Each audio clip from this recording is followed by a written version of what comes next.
Bonjour mes élèves, les premières années bac sciences maths, français arabe et aussi les premières bac sciences français arabe. Dans la séance précédente, ou bien la vidéo précédente, j'ai déjà parlé de la monotonie de la composée de deux fonctions en passant par activité, la définition, le domaine de définition et l'étape, à la fin du vidéo, j'ai déjà donné un exemple auquel je vais donner maintenant la solution. Mais avant de passer à la solution, je vais revenir à la proposition de la monotonie de la composée. Donc, soit f et g, deux fonctions définies respectivement sur la fonction f est définie sur l'intervalle i et la fonction g est définie sur l'intervalle j, tel que l'image f de i est inclus dans j. Et ça, on peut, l'image, on parle, pardon, de la composée. Donc, normalement, pour la composée, il y a la condition f de i qui est inclue dans j. Ça veut dire, comment je peux avoir cette condition? Je prends un x quelconque, quel que soit x appartenant à i, et je montre que l'image appartient à un intervalle j. Donc, cette condition, c'est, voilà, comment je peux avoir cette condition. Et le théorème ou bien la proposition de la continuité, de la monotonie de la composée, c'est f et g ont le même sens de variation. Ça veut dire c'est f est croissant sur i ou g croissant sur j, ou bien les deux sont la première décroissant sur i ou la deuxième décroissant sur j. Alors la composée est croissant sur i. Et il y a aussi le cas si f et g, s'ils ont des sens de variation contraires, alors la composée, elle est croissante. Ça veut dire si f est décroissante sur i et g croissante, alors la composée est décroissante. Et si f est croissante et g est décroissante, bien sûr, la première sur i, la deuxième sur j, alors la composée, elle est décroissante sur i. Je reviens à l'exemple. Normalement, on donne les fonctions f et g. Vous pouvez remarquer ici, il y a deux fonctions qui sont de référence. Normalement, pour vous, s'il y a une fonction qui n'est pas une fonction de référence, et si on vous demande d'étudier les variations, on vous demande les intervalles. Mais s'il est une fonction de référence, c'est-à-dire les fonctions qu'on connaît, les variations, et qu'on connaît même la nature de la courbe.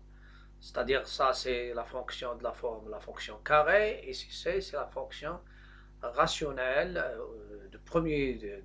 rationnelle bien sûr, qui est un cas de fonction homographique, rapport de deux polynômes de premier degré, numérateur et dénominateur. On vous demande de donner les variations de f et g et en déduire les variations de h.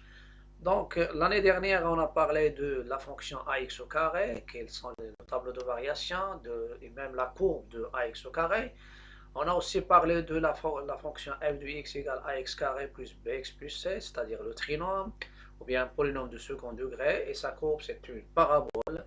Son sommet, c'est oméga de coordonnées moins b sur 2a et f de moins b sur 2a, et il a un axe de symétrie. On va revenir sur la représentation graphique. Mais maintenant, je vais essayer de vous donner dans un rappel les variations de la fonction polynôme de la forme ax carré et la fonction ax carré plus bx plus c, et aussi comment on peut étudier ou bien adresser le tableau de variation des fonctions de la forme ax plus b sur cx plus d. Et je vais revenir bien sûr parce que la composée, en général, ce sera une fonction h qui est construite à partir de la composée de deux fonctions usuelles. Parfois, on peut avoir deux fonctions auxquelles, dans l'exercice, et on a déjà parlé du tableau de variation de chacune, on peut parler aussi de la composée. Dans cette année, on va ajouter deux autres fonctions de référence, la fonction ax à la puissance 3, bien qui est tout x associé à ax à la puissance 3. Et pour a égale à 1, ce sera la f de x qui est égal à x à la puissance 3, c'est-à-dire la fonction x à la puissance 3. et on va la représenter, on va donner aussi les variations, et il y a la fonction de f de x qui est égale à la racine de x plus a. Je vais passer maintenant aux variations des fonctions de référence. Et vous pouvez remarquer ici, il y a un rappel et il y a des compléments. Je commence par la fonction f de x égale ax au carré avec a non nul. Je sais que cette fonction, elle se représente par une parabole. Dans le cas, c'est a est positive. Elle est décroissante jusqu'à le sommet qui est 0, 0, c'est le centre, et après, elle est croissante. Donc, si vous avez ax au carré, y compris x au carré, pour le cas, il faut savoir quel est le signe de a. Si a est positif, donc ma fonction, elle décroît sur l'intervalle moins l'infini 0, il décroît jusqu'à le minimum qui est le 0, minimum absolu, et après elle croît. Dans le cas, si vous avez par exemple que le cas de moins x à la puissance 2, ou bien ax au carré avec a négatif, la parabole, ça sera dirigé vers le haut. Il y a bien sûr pour les deux, il y a un axe de symétrie, c'est l'axe des ordonnées. Donc ça, c'est le cas. Je passe maintenant au cas général, où f de x, c'est ax carré plus bx plus c. Si b et c sont nuls, je trouve le cas particulier. Ça, c'est une fonction polynôme du second degré ou bien trinôme. Donc, la courbe de f, c'est une parabole. Donc, la parabole, soit elle est dirigée vers le haut, soit elle est dirigée vers le bas. En général, c'est une parabole de sommeil, on peut soit dire S ou bien oméga, de coordonnées alpha, bêta et d'axe delta x égale à alpha. Et je tiens compte que le alpha, c'est moins b sur 2a et bêta sur f de alpha. Et j'ai déjà donné la forme canonique de cette fonction. C'est a facteur de x moins alpha le tout au carré plus bêta avec alpha c'est moins b sur 2a et bêta c'est f de alpha. Donc, normalement, dans le cas où a est positif, la parabole ça sera dirigée vers le haut. Donc la courbe, la fonction elle va décroître et après elle croît. Et si a est négatif, la parabole est dirigée vers le bas et là un axe de symétrie, c'est l'axe delta d'équation x égale à alpha. Voilà, donc ça c'est le cas. Tableau de variation. Tableau de variation. Je reviens au cas que j'ai déjà commencé. Dans le cas où A est positif, la parabole est dirigée vers le bas, le minimum absolu c'est bêta, et le alpha bêta, ça représente le sommet de la parabole. Je suis intéressé par le tableau de variation. Donc il décroît et après il croît, et ça c'est un axe de symétrie. Et j'insiste que alpha c'est moins b sur 2a et bêta c'est f de alpha. C'est facile, une fois je calcule bêta, alpha, je calcule f de alpha et ça me donne bêta. Dans le cas où a est strictement négatif, la parabole ça sera dirigée vers le haut et là un axe de symétrie et le bêta c'est le maximum absolu. Ici c'est le minimum absolu, il est atteint alpha. Et la même chose ici, le maximum absolu, il est ou bien la valeur maximale absolue, il est atteinte à alpha. Je passe maintenant à un cas, c'est le cas 3, c'est de la fonction f définie par f de x, c'est ax plus b sur cx plus d avec a et c sont non nuls, bd non nul, appartenant à R, et ça c'est le déterminant. AD moins BC, il faut qu'il soit, s'il est égal à 0, ça veut dire la fonction, on peut la simplifier, ça sera une constante. Et ça se représente par une droite qui est parallèle à l'axe des abscisses. Mais on est dans le cas de fonction homographique, ça veut dire le déterminant, il faut qu'il soit non nul.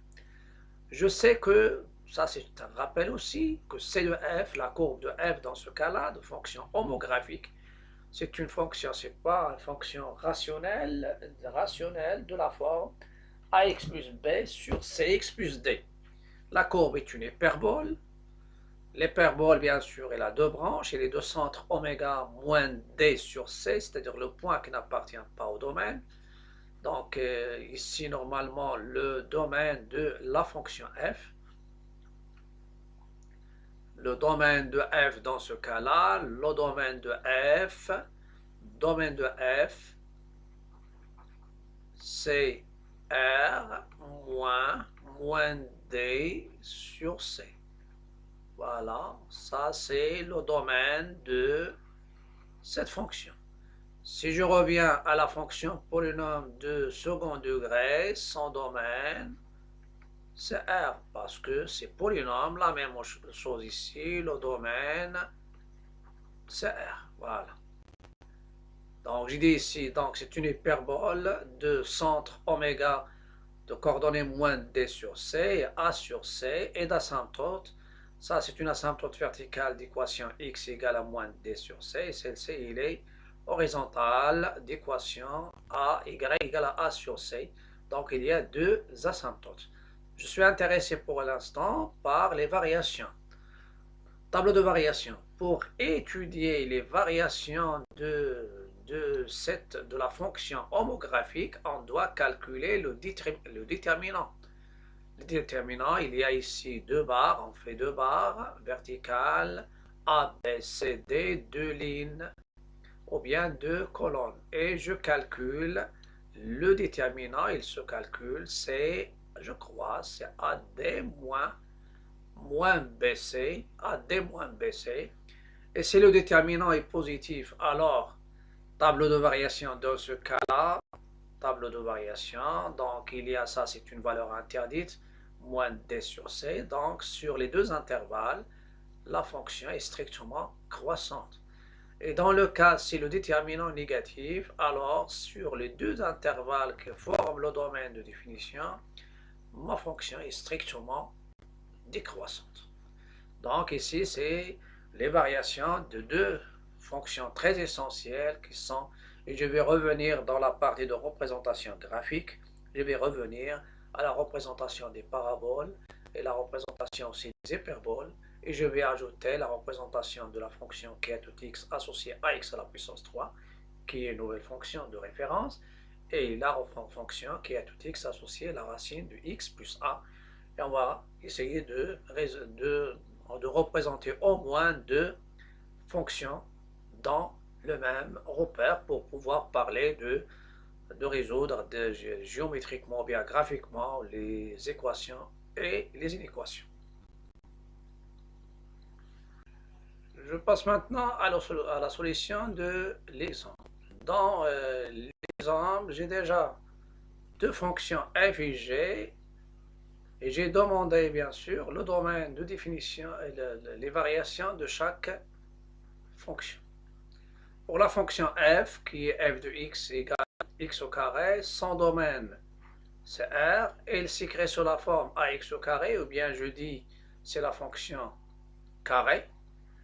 A, il est supérieur à 0, donc le tableau de variation, vous avez moins l'infini 0, il est décroissante, et sur 0 plus l'infini, il est croissante. Pour les variations de la fonction g. Pour la fonction g, son domaine de g, c'est R, et il faut retrancher 1. Il faut que x moins 1 soit différent de 0. Et il faut signaler que cette fonction, soit je dis g de x, il est égal à x plus b sur cx plus d avec a égale à 1, b égale à 1, c égale à 1, d égale à moins 1, ou bien je dis fonction homographique. Homographique, donc pour étudier les variations,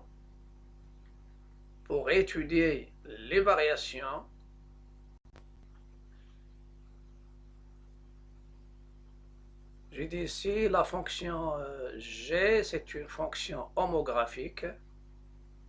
G de x, donc c'est une fonction homographique, donc je calcule le déterminant. Vous avez le déterminant, donc je prends le A c'est 1, le B c'est 1, donc 1, 1, le C c'est 1 et le D c'est moins 1. Et je fais le calcul, donc je croise 1 fois moins 1, moins 1 fois 1. Donc ça va nous donner moins 1 c'est moins 2, strictement négatif, donc ma fonction g, ça sera le domaine, normalement ça c'est moins d sur c, c'est un point, c'est-à-dire une valeur interdite, et la fonction sera décroissante sur moins l'infini 1 et décroissante sur 1 plus l'infini. Maintenant, on va essayer de voir comment je vais traiter les variations, ou bien les variations de ma fonction H qui est G rang F. G rang F, la première, normalement, la fonction qui commande, c'est F. Donc, le premier tableau qui va nous donner les intervalles I, c'est le tableau de la fonction F. Et f de I est inclus dans J. Les intervalles J sont donnés par, ou bien l'intervalle J, il est donné par le tableau de variation de la deuxième fonction. Et si vous avez f en G, c'est G qui commande, donc les intervalles I sont donnés par la fonction G lorsque je parle de f en G. Maintenant, f rangé, ce qui commande, c'est f. Donc, variation de f. Variation de f, normalement ici, vous pouvez remarquer, il y a combien d'intervalles? Il y a l'intervalle, il y a deux intervalles. Donc, ça, il peut être, je peux l'appeler E1, et ça, c'est I2. Donc, il y a deux intervalles. Pour J, il peut être l'intervalle 1 plus l'infini over en 1. Il peut être moins l'infini 1 over en 1. Donc, variation de H. Je passe maintenant aux variations de H. Voilà, je vais commencer par sur l'intervalle I1 qui est égal moins l'infini 0. Voilà. Parce que lorsque vous calculez G rang f de x, c'est G de f de x. Ça veut dire la fonction qui se calcule la première, c'est f. Donc, qui va nous donner le théorème. Normalement, le théorème, qu'est-ce qu'il dit? Si vous avez f croissante sur i, et f de i, il est inclus dans j, et la fonction g, par exemple, croissante sur j, tu peux en déduire la monotonie de la composée. La monotonie de la composée. Voilà. Donc, je vais revenir maintenant au calcul. Donc, essayez de suivre normalement les étapes que je vais donner. La première chose, on a f décroissante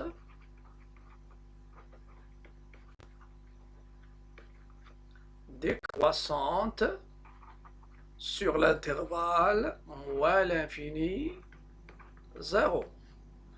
Maintenant, quelle est l'image? Et pour tout x appartient à l'intervalle moins l'infini 0, f de x c'est quoi? C'est x au carré. Et x au carré c'est quoi? Il est supérieur ou égal à 0. Ça veut dire f de x, elle appartient à l'intervalle fermé 0 plus l'infini. Et ceci nous donne f de l'intervalle moins l'infini 0, et il est inclus dans l'intervalle 0 plus l'infini. Voilà. Donc, l'application, normalement, vous avez f, ça c'est quoi? C'est l'intervalle I1.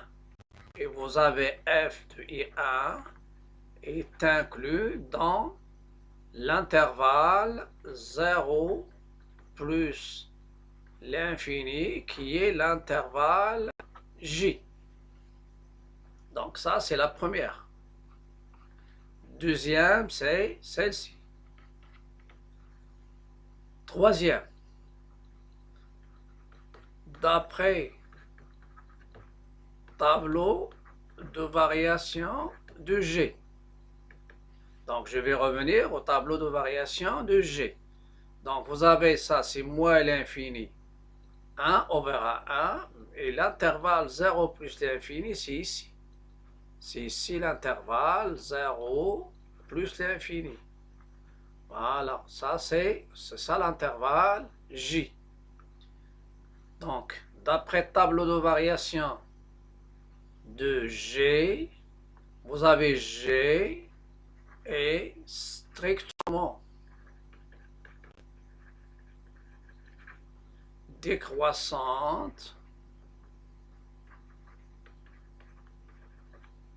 Elle est strictement décroissante sur l'intervalle 0 plus l'infini. Ça, c'est le 3. D'où H qui est égal à G en F. Vous avez F, la première, elle est décroissante. Elle est décroissante. Sur moins l'infini, 0, il est décroissante. L'image de I1 est inclus dans 0 plus l'infini. Et ma fonction G est décroissante sur l'intervalle over 1 plus l'infini, en particulier sur 0 plus l'infini. Donc G est décroissante sur l'intervalle, ça c'est H, pardon, l'intervalle moins l'infini, 0. Je passe maintenant sur l'intervalle I2 qui est égal 0 plus l'infini. La première condition, f croissante sur 0 plus l'infini. Deuxième chose, f de 0 plus l'infini est inclus dans 0 plus l'infini. Pourquoi ça? C'est la même chose. Car, quel que soit x, même dans R supérieur ou égal à 0, f de x qui est égal à x au carré, il est supérieur ou égal à 0. La même chose. La fonction carré, elle est à valeur dans l'ensemble R. Troisièmement, G décroissante sur 0 plus l'infini, d'où H qui est égal à G rang F. Vous avez croissante avec décroissante. Donc, elle est décroissante sur l'intervalle en question qui est l'intervalle I2. Et l'intervalle I2 c'est quoi? C'est 0 plus l'infini. Donc déjà j'ai étudié les variations. Donc ma fonction G en F est décroissante sur moins l'infini 0. Et elle est aussi décroissante sur 0 plus l'infini. Et ceci est clair parce que ma fonction f, c'est elle qui commande les variations, elle est décroissante, croissante. Et celle-ci, elle est décroissante, décroissante. Donc normalement, elle est décroissante et on a utilisé cet intervalle. C'est ça l'intervalle I, où il est J, où il est décroissante. Donc vous avez décroissante avec décroissante donne croissante. Et vous avez croissante avec décroissante, il donne décroissante. Il donne décroissante. Voilà, ça c'est la solution de l'exemple. Et après, je vais passer à un exercice. Avant de passer à un exercice, il y a une chose à rectifier. Vous avez ici, je vais revenir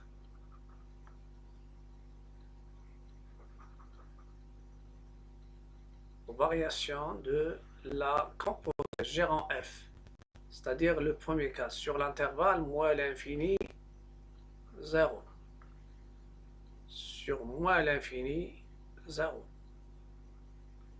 sur moins l'infini 0,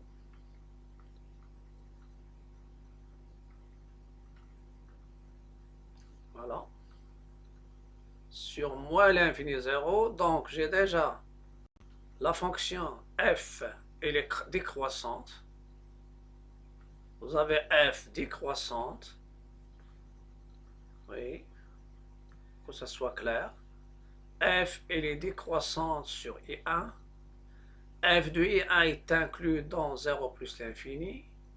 et g est strictement ou bien décroissante sur 0 plus l'infini, donc g rang f, vous avez décroissante avec décroissante, soit je décroissante ou bien strictement décroissante sur 0 sur moins l'infini, 0. Voilà. Voilà, ça c'est la première. Et sur I2, vous avez f croissante sur 0 plus l'infini. F de 0 plus l'infini est inclus dans 0 plus l'infini qui est j dans le tableau de ma fonction g. Et g est décroissante sur 0 plus l'infini, donc la composée est décroissante. Je passe maintenant à un exercice, c'est l'exercice 1. Dans l'exercice 1, qu'est-ce qu'elle demande l'exercice 1? Là, dans l'exercice 1, je change un peu, surtout celui-là. Voilà. Et je reviens. Dans l'exercice 1, on considère les fonctions f et g et h définies par f de x, c'est la racine de x. G de x, c'est x carré plus 2x moins 1. H de x, c'est x plus 2 la racine de x moins 1. On vous demande de donner les tableaux de variation de f et g. Vérifiez que pour tout x de l'intervalle 0 plus l'infini h de x égale g rang f de tout de x, ou bien g rang f de x, en déduire les variations de h avec le théorème de la composée. Et je passe maintenant aux solutions, c'est-à-dire les solutions de l'exercice.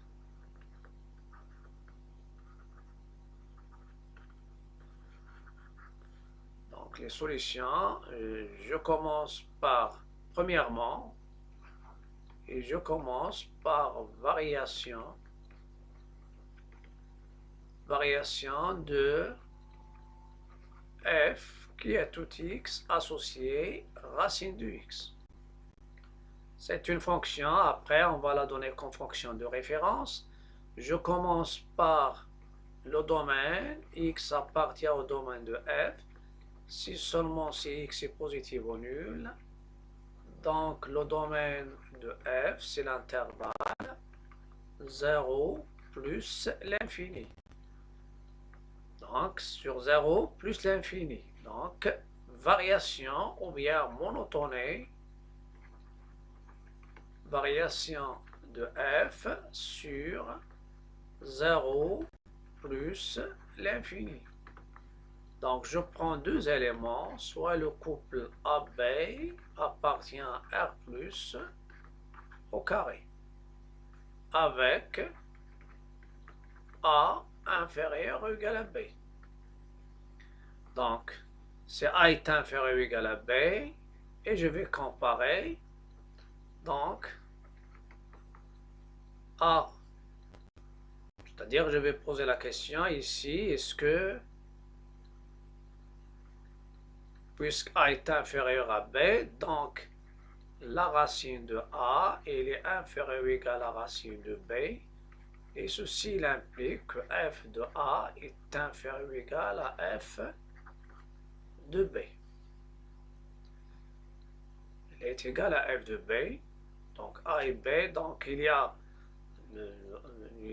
conserve l'ordre, d'où f est croissante sur R+. Maintenant, variation,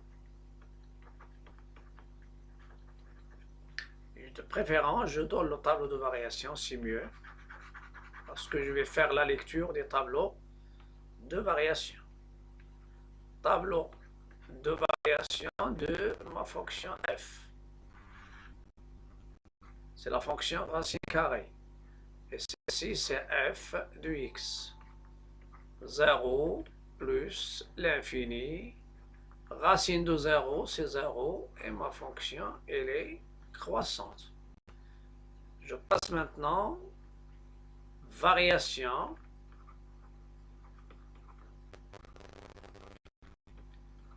de ma fonction g. G, c'est une fonction qui est un polynôme de second degré. g de x, c'est quoi? Je vais revenir à son expression, c'est x carré plus 2x moins 1. X carré plus 2x moins 1. Le domaine de g, c'est R. Pourquoi? Parce que c'est une fonction qui est polynôme. G de x est un polynôme, bien g est une fonction polynôme de second degré. G est une fonction polynôme du deuxième degré.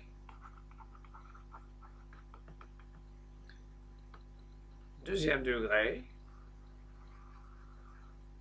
ça veut dire g de x, c'est quoi? C'est x carré moins 2x ou bien plus 2x. Plus 2x moins 1. Plus 2x moins 1. Avec A, c'est 1. B, c'est 2. C, c'est moins 1. Calculons alpha et bêta. Vous avez alpha en général, c'est moins b sur 2a. Moins b, donc c'est moins 2 sur 2, c'est moins 1. Bêta, c'est quoi? C'est f de alpha. C'est f de moins 1. Et ça vous donne bêta. F de moins 1, c'est moins 1 au carré, plus 2 fois moins 1, moins 1. Ça donne 1, moins 2, moins 1. Donc, c'est moins 2. Et vous avez A égale à 1 strictement positif. Donc, mon tableau de variation de la fonction f, c'est pas f, c'est g, pardon. Donc, ici, c'est bêta, c'est g. Voilà. Bêta, c'est g de alpha. Moins l'infini. Le alpha, c'est moins 1. Plus l'infini. La parabole, ça sera dirigée vers le haut. Donc, il décroît jusqu'à moins 2. Moins 2. Et elle croît. Voilà. Donc, ça, c'est la parabole. Donc, alpha, c'est moins b sur 2a. Moins b sur 2a, donc c'est moins 2 sur 2, c'est moins 1. Bêta, c'est g. C'est g de alpha. C'est g de alpha. Donc, c'est g de moins 1. G de moins 1, moins 1 au carré, c'est 1. 1 moins 1, c'est 0. Ça reste moins 2. Je passe maintenant à la question suivante. Après, vérifier que h, c'est gérant f de x. C'est la question petit 2. Vérifions que pour tout x appartient à l'intervalle 0 plus l'infini, pour tout x appartient à 0 plus l'infini, ma fonction h de x, c'est gérant f, le tout de x. On a gérant f de x, c'est quoi? C'est g de f de x. C'est g de la racine carrée de x. Et à la place de x, vous remplacez x par la racine. Donc ça vous donne racine de x, le tout au carré, plus 2 racines de x, moins 1. Et ça va vous donner x plus 2 racines de x, moins 1. Donc, elle est égale à h de x. h de x, c'est x plus 2 racine de x moins 1. Voilà, d'où, ou bien donc, pour tout x supérieur ou égal à 0, h de x, c'est g rang f de x. Et maintenant, je vais passer aux variations de la question 3. Variation de h qui est égal g rang f. H égale g rang f. Avec le théorème, bien sûr, de la composée. Voilà. Lorsque je parle de g rang f, ce qui va commander, qui donne l'intervalle i, c'est la fonction f. Parce que vous avez g rang f. Donc, il y a un seul intervalle qui est i. Et pour l'intervalle j, il se peut qu'il soit le premier moins l'infini moins 1, ou bien moins 1 plus l'infini. Je vais le découvrir maintenant. Donc, la première chose, il y a une seule chose, c'est que f est croissante sur 0 plus l'infini. Deuxième chose, f de 0 plus l'infini. Je vais voir dans quel intervalle elle est inclue. Deuxième chose, quel que soit x appartient à 0 plus l'infini, f de x, c'est quoi? C'est la racine de x. Et la racine de x, il est supérieur ou égal à 0. Ça veut dire f de x, elle appartient à 0 plus l'infini, d'où, et c'est ça, normalement, celle-ci, c'est l'intervalle, et donc f de 0 plus l'infini est inclus dans 0 plus l'infini. Est inclus dans 0 plus l'infini. Voilà, est inclus dans 0 plus l'infini. Je vais revenir à ces choses-là. Ça, c'est ça l'intervalle i, et ça, c'est l'intervalle j. Et je vais revenir à l'intervalle j.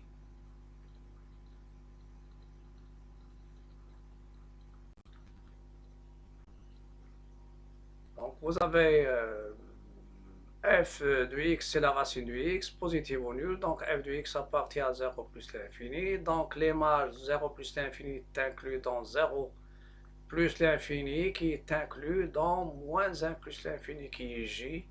Et d'après tableau de variation, g croissant sur moins 1 plus l'infini, donc g rang f est croissant sur l'intervalle 0 plus l'infini, d'après théorème de la composée et la monotonie.